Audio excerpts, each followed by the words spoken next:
النهاردة هنعمل لازانيا خطيرة بطبقات صوص ولحمة وبشاميل بتسيح كده في بعضها.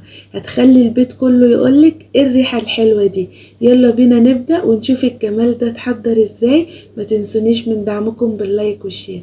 اول حاجة هنحضرها وهي اللحمة المفرومة.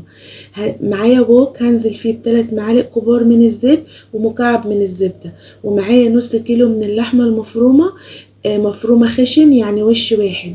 هنزل باللحمة المفرومة وابتدي ان انا اقلب فيها لغاية ما حبيباتها كلها تتغير لونها وتبقى بالمنظر ده. هنزل معايا بمعلقة صغيرة من الفلفل الاسود ومعلقة صغيرة من السبع بهارات ورشة من الملح. هقلب البهارات مع اللحمة لغاية ما نشم ريحتها. وبعد كده معايا بصلتين مفرومين فرم وسط في الكبة او على ايدك عادي. هنزل بالبصل وابتدي ان انا اشوح. وبعد كده هقوم نازلة بمعلقتين كبار من معجون صلصة الطماطم وعليهم كوباية من المية، واوطي النار واسيب الكلام ده كله بقى يستوي مع بعضه لمدة 5 دقايق. انا عاوزة اللحمة يبقى فيها صوص بسيط زي ما انتوا شايفين كده.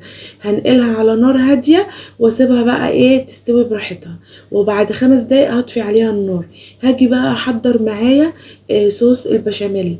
هجيب الحلة هنزل فيها ب4 5 معالق زيت مع مكعب زبدة كبير، ومعايا 5 معالق كبار من الدقيق.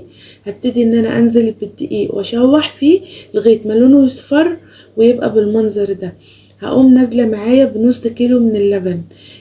وبعد كده هبتدي ان انا اقلب فيه. هلاقي قوامه بدأ ان هو يتقل معايا. النار في الوقت ده بتكون هادية. هنزل بعد كده معايا مية سخنة مسخناها في الكتل. انا لو عندك شوربة ممكن ان انتي تزودي شوربة بدل المية، بس انا ما كانش عندي شوربة فنزلت عادي بمية سخنة.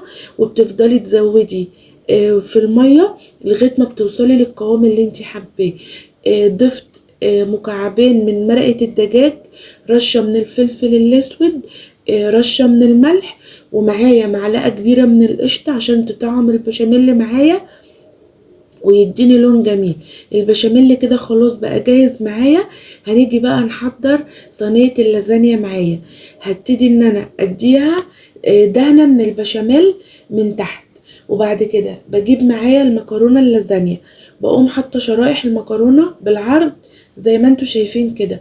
وبعد كده بقوم حاطة طبقة من عصاج اللحمة وعليه طبقة من البشاميل. وبقوم حاطة كمان طبقة من المكرونة اللازانيا، وعليها طبقة كمان من اللحمة وطبقة من البشاميل، وهكذا. افضل احط طبقات كده مختلفة فوق بعضها لغاية ما اخلص الكمية. المكرونة اللازانيا بتتباع في اي سوبر ماركت. بتجيبيها وبتبتدي ان انت ترصيها في اي صينية عندك مربعة او مستطيلة وبالمنظر اللي انت شايفاه ده. وممكن طبعا تحشي جبنة موتزاريلا ما بين كل الطبقات. انا اكتفيت بس ان انا حشيت في الطبقة اللي في النص والطبقة اللي فوق الوش. بحط طبقة لحمة وطبقة بشاميل والمكرونة بالمنظر اللي انتوا شايفينه ده.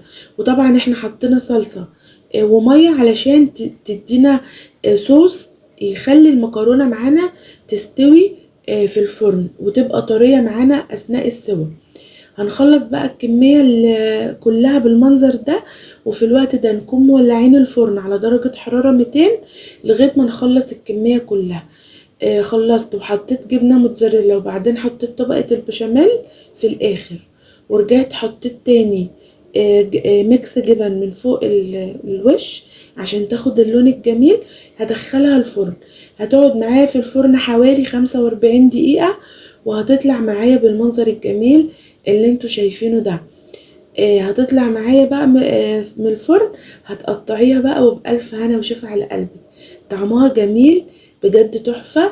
بتطلع قطع كده متماسكة مع بعضها، والجبنة كده والصوص البشاميل سايحة ونايحة كده وطعمها جميل.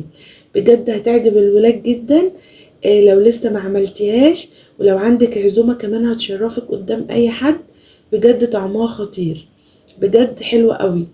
جربيها وقوليلي فيها رأيك وانا متأكدة انها تعجبك جدا. لو عجبتكم الوصفة اتمنى تدعموني بلايك وكومنت حلو، وتتابعوا القناة عشان يوصلكم كل جديد، وتشاركوا الفيديو مع اصحابكم عشان الكل يستفيد. دمتم في رعاية الله وفي حفظه وفي امان.